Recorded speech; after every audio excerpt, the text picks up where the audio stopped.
This is Andrew Vontz, and you're listening to Choose the Hard Way. We are back with another mini-sode about training. I am here with Spencer Martin, my co-host on the Beyond the Peloton podcast. And Spencer is, of course, the creator of the world's top-rated cycling newsletter, the Beyond the Peloton newsletter. Spencer, welcome. Oh, thank you for having me. And that's just by size. That doesn't mean anyone actually likes it. That's the very best in the world. Rankings. All right. So, Spencer, we're here today to talk about training. And specifically, you're on the road quite a bit. I am as well. And there's always this question of, what am I going to do? I've got 15 minutes. I'm in a hotel. I'm in an Airbnb. I might have my family with me. I might have kids. I might have a lot of things going on, and I might not have a bike.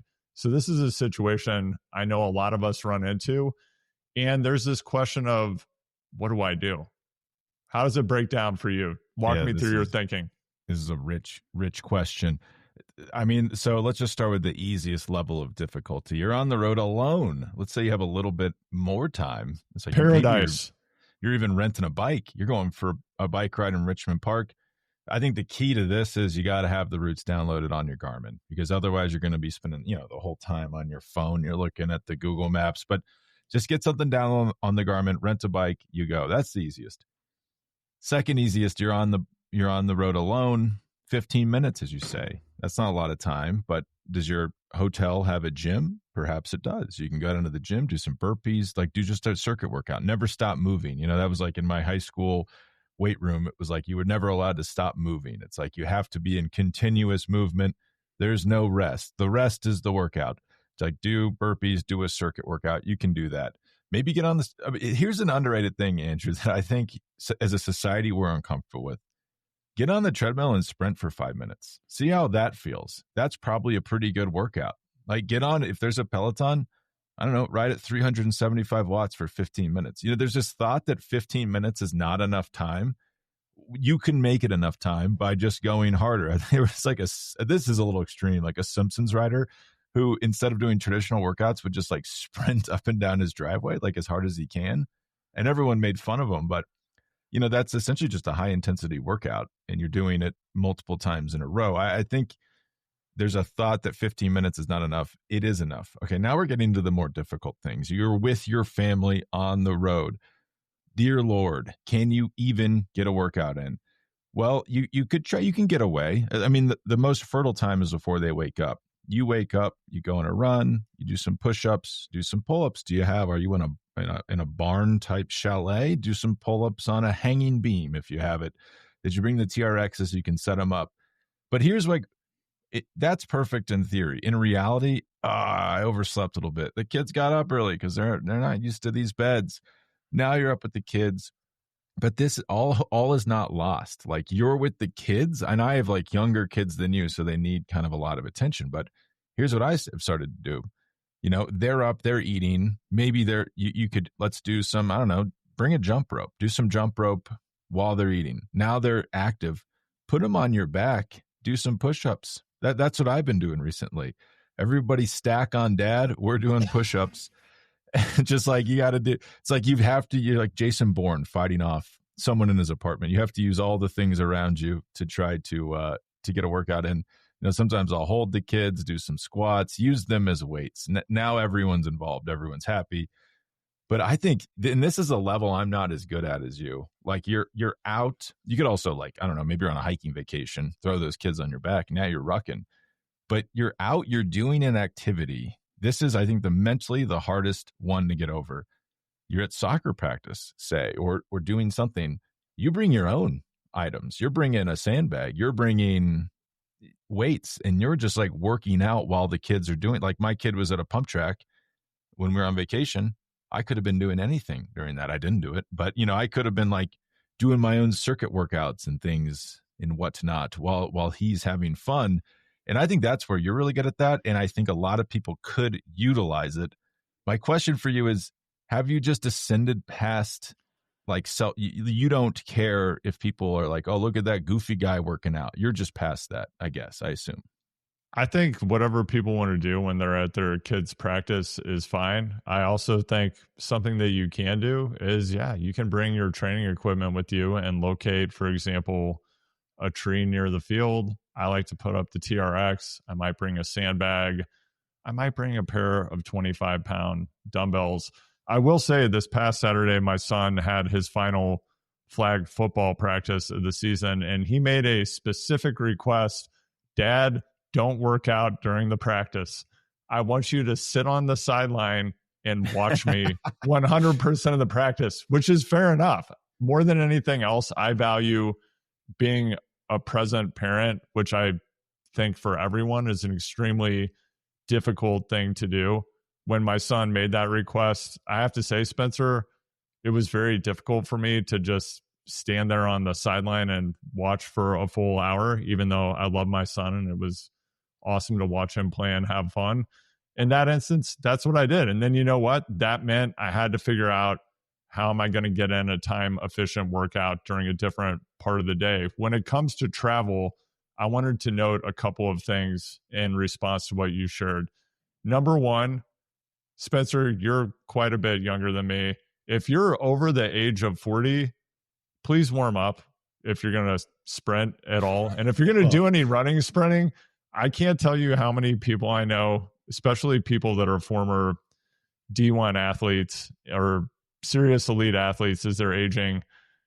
At some point they get this thing in their head. I'm going to do some sprints. Sprinting does elicit a massive hormonal response. It can be really great for your fitness, and particularly running sprints, probably the best way to tear your hamstring right off the bone. And I know a lot of people who've done it. And I would just say, qualify sprinting for a second, because you're right. If I went out and ran as fast as I had to right now, I might explode.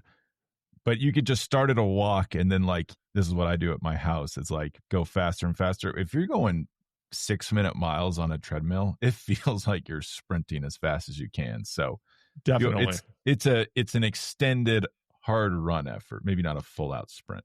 Yeah. So the way I would approach it, if I have 15 minutes and I'm traveling in particular, number one, I'm 100% of the time I'm traveling with my Go Ruck. I have a GR1 and a Rucker at home. When I'm on the road, I take my GR2 as my carry-on bag. And then I also bring I think it's Mountain Research Systems water bag. I think I have a 10-liter bag, and that weighs quite a bit. I don't remember exactly how much it weighs, but it's more than 25 pounds. And I have my ruck. If I'm going somewhere with the family on the vacation, just carry everything. You know, if you have kids, you're going to need to carry a lot of stuff. Yeah. Just like when you're out on your activities, you're the person carrying everything for the day. And I might add a water bag in there if I want to make it extra heavy. In addition to that, if there's a gym or not, I'm traveling with the TRX 100% of the time. And what I actually like to do is to keep it as simple as possible, because that means I don't have to think when it's time to work out. I might pick 3 or 4 movements. And with the TRX, it's often going to be a row, a chest press, and then I'll have some additional core movement. It might be a rollout. And then I'm going to get my leg workout, probably doing something else like rucking, or I might do some lunges. But if I'm going into a gym or I'm going out with the TRX, I'm just going to pick 3 or 4 movements. Loaded carries, also a real favorite of mine. I think that's one of the best core strength movements you can do. So to break it down, for me, 15 minutes, I'm either going to a hotel gym or outside. I find it's okay if you can do it with the family there. That also sometimes means you're going to get pulled out of doing the workout. So if you can split and go to a park or something, you're going to be less distracted. Life doesn't always allow for that. And I think it's great to show your kids that, hey, mom and dad take care of themselves and work out, and this is something that's important to us. And even more so, it's actually fun. I think it's great for kids to see that and have that example around the house. So that's what I like to do. Yeah, that's a good point. Like, I've not been lifting as much as I should. And I was like alone with the kids. My wife was doing her own workout on Saturday morning, and I'm with them in the basement. And I'm just, I was just like, this is wasted time. But then it's like, wait a second. Like, I have weights down here. It's like, why don't we all just lift together? And like, they think it's fun. You're now utilizing time that would just be dead time. I would say this all sounds fine and dandy. The things that are going to trip you up, the biggest enemy is your phone or your computer. Like, the moment, if you're on vacation, you wake up, I want to get a workout in before the day gets busy.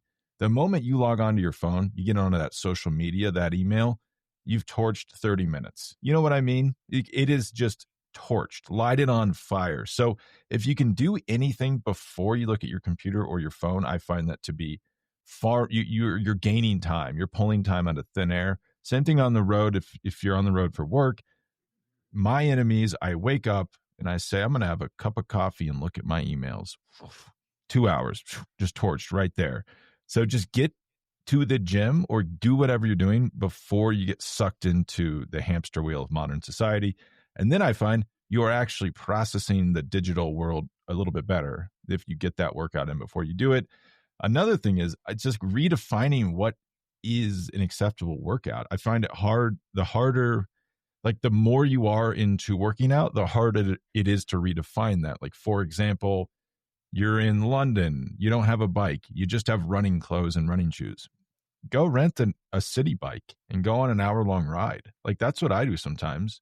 It's like, I don't know, instead of taking the tube, ride to where you're going.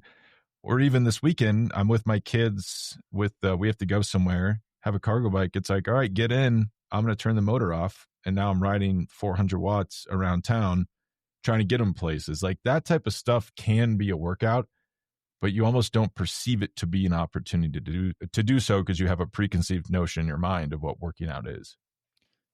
I was listening to the Ignition Coaching Co. podcast last night. That's some of the people from Bonk Bros, Dylan Johnson, a few other people, and they were talking about working with their athletes and how they actually, one of the coaches said he will go in and manually delete if they're ancillary things, such as I went on a walk, I did something that didn't get my heart rate into actual zone 2 that was physical activity. And I think what that indicated to me is that these are individuals who are not over the age of 40. And I know Dylan doesn't have children. I don't know about the other people. I think my mindset completely shifted when I became a parent, and it went from I'm a psychopath, I'm racing 20 cyclocross races the year my first son is born. And it was a conversation my wife and I had before we got married. I must be able to continue to race elite masters cyclocross. And then I kind of realized, what am I doing? And this is actually not how I want to spend my time. I want to be a present dad, and I do love cycling. I do want to continue to go fast, and I enjoy doing that. I might want to race sometimes. Just getting in some physical activity, staying strong and fit so that I can take care of my family, be a role model for them, hopefully, and have some fun doing it. Because again, I think for the average person, I think where all of this completely falls apart is if they don't have a physical activity that they love doing. I feel lucky that I love lifting weights. I love riding my bike. I love rucking. I love hiking. I love walking. I love yoga. I don't particularly love running, and my knees are very messed up. That's not really on the menu, but I would do it if I didn't have knee problems. So to get back to, if you had to pick one thing, you've got 15 minutes, let's say, whether you're with the family or not, you've got 15 minutes, it's just you, and I don't know what your typical loadout is when you're traveling. As I said, for me, I've always got a Go Ruck. I've got stuff I can put in that Go Ruck. I've got a TRX. So for me, it's probably, if it's not a winter environment, I'm going to go outside. I'm going to use the TRX, and I'm probably going to incorporate weight. So a loaded ruck, I'll probably wear it somewhere on my body to make it harder. And I'm going to pick 3 or 4 movements. What are you doing, Spencer? You got to pick one workout. Kind of a lame answer. It's so simple. I think that if I have 15 minutes, I have to do something and there's a hill or mountain near me, I'm probably just running up that. I think that's like the most like primal. I always feel like I'm getting the most bang for my buck. Like you're running up a mountain, the lion is chasing you, or your body thinks it is, and you're really just like firing on all cylinders, struggling to breathe, maybe running back down. And maybe I'm running for 14 minutes. I'm saving 1 minute, ripping off, trying to get 100 push-ups in a minute, something like that. I'm coming in. I'm worked out. I'm ready to go. I actually could not disagree with that approach more, what you just described, deleting those workouts, because, and you're right, when you have kids, it changes. I find, let's say I'm doing my allotted workouts and I'm doing it in October of 2025, same as October 2024. What I've found is sometimes I'm like, why am I fat? Like, what's going on? I'm doing the same workouts. It's often not food. It is often the ancillary movements are different. Like if I don't have a car or I'm in a city where I'm just taking buses and trains, you're burning quite a bit more calories with just the existing and walking around and doing ancillary movements versus you just do your workout and you sit down and you're sedentary. Like that is a massive difference. And I do feel like you want to track it so that you can look back and say, oh, I was walking 25,000 steps in October 2024. And that's the difference with October 2025. It becomes like a massive difference in how your body is shaped in ways and looks and feels, I think. I don't have any science behind this. I firmly believe, though, that if you had nothing else and you wanted to try to maintain a baseline of fitness and you had a little bit of time walking as much as possible every day, I think it's unbelievable what a positive impact that has on your fitness for everything. And I totally agree. Right. So if you're in a city or you're somewhere where you can add more walking to your day, or you can just get up from your computer and go walk around your house for 10 minutes or go around the block a couple of times a day, I guarantee you, number one, mentally, you're going to feel way better getting off of the screen. And number two, I do think you're going to see a bump in your fitness because, as we all know, getting up, getting out, getting on the road, even getting on the trainer and getting on Zwift, there's a lot of gear, there's a lot of connecting things, and that frictionless nature of just getting up and going for a walk, it's so achievable if you do nothing else. I know we're talking about what do you do if you have 15 minutes to work out when you're on the road. Wherever you are, just walk as much as possible, and I think you'll see a massive benefit to your health. I agree. I think I've told this story before, but I was without a bike. I was in mountains somewhere, maybe Switzerland, walking a lot, like 30 to 40,000 steps a day. Came back, I'm like, I'm going to be bad at cycling. And I won a stage at Steamboat Springs stage race. Like immediately after coming back, I felt super fit. Like I think walking, we should just start a business that's called Walk. And we have an entire media company that's about walking, and we have events about walking. Like I think walking is incredible. We should all be walking more. Yeah, we'd have to remove the vowels, so it'd have to be WLK. Yeah, I'm sure like someone owns that already. All right, well, Spencer, I know you've got to get off. You've got to get the kids to school. We've got to squeeze in some time crunch workouts. I got my ruck in, 40 pounds in my Go Ruck with my dogs before the meeting you and I had this morning, as we're very quickly expanding the global footprint of Beyond the Peloton. Some big things happening over there. If you're not subscribed to that podcast, search for Beyond the Peloton everywhere you listen. Subscribe to the Beyond the Peloton newsletter. You can find my Substack at alwaysthehardway.substack.com, or just go to my link tree on LinkedIn, on Instagram at HardwayPod. One of our listeners from Beyond the Peloton shot me a DM about getting up in that link tree, Spencer. It's pretty fun. It's a life. What did you say? It was life changing. It is. Yeah, it is life changing. Get up in my link tree at HardwayPod on Instagram. Spencer, thanks for being here. Have a great school drop off, and let me know what you think of these minisodes. More coming soon. Thanks for listening, and we'll see you next time. This is Andrew Vontz. Thank you for listening and watching Choose the Hard Way. And wherever you listen or watch, I'd really appreciate it if you could take a moment to hit 5 stars or like and share this episode with a friend. You can subscribe to my Substack at alwaysthehardway.substack.com. Becoming a paid subscriber is the number one way to support this project so that we can get more people doing hard things, because it's fun and it builds stronger humans. Find that again at alwaysthehardway.substack.com. That's where I share my takeaways from these podcast episodes. And I also write essays about bikes, Zen, family, and life here in rural Hope, Maine. Go to @HardwayPod on Instagram to find links to everything up in my link tree in my bio. And that's also where you can drop me a line if you want to share something about this episode or what you'd like to hear or see next. Thank you to my sponsors, blockchain.com and Lauf Cycles, makers of elegant, innovative, and extremely fun to ride gravel, all-road, and mountain bikes.